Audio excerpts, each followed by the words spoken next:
Децата зависници од дрога во Македонија се препуштени сами на себе. Нема институции за рехабилитација, не постојат ни медицински центри со специјализиран кадар и протоколи за лекување, ниту пак програми за превенција и рана детекција на употреба на психоактивни супстанци и дроги кај децата, алармираат од канцеларијата на Народниот правобранител.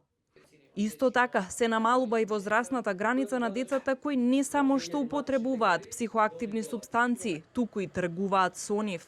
Најмладиот корисник на дрога во 2023-та било дете под 6 години, констатира заменичката омбудсман Васка Байрамовска Мустафа.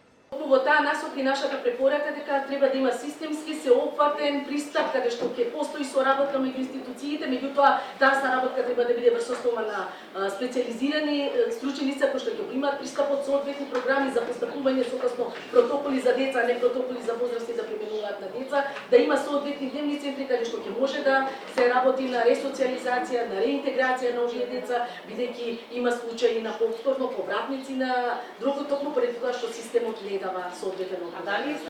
Байрамовска Мустафа немаше одговор како децата ја добиваат дрогата. Таа вели дека ретко се прават извештаи за овој проблем од страна на институциите, но податоците кои тие ги добиле укажуваат на сериозна и алармантна состојба со третманот и грижата за деца кои користат дроги и други психоактивни супстанции. Како пример го посочи детскиот воспитно-поправен дом во Волковија, каде на децата зависници не им следува специјализиран третман, туку само спортски активности. А се зголемува и бројката на деца кои користат дроги како марихуана, амфетамини, екстази, кокаин и хероин.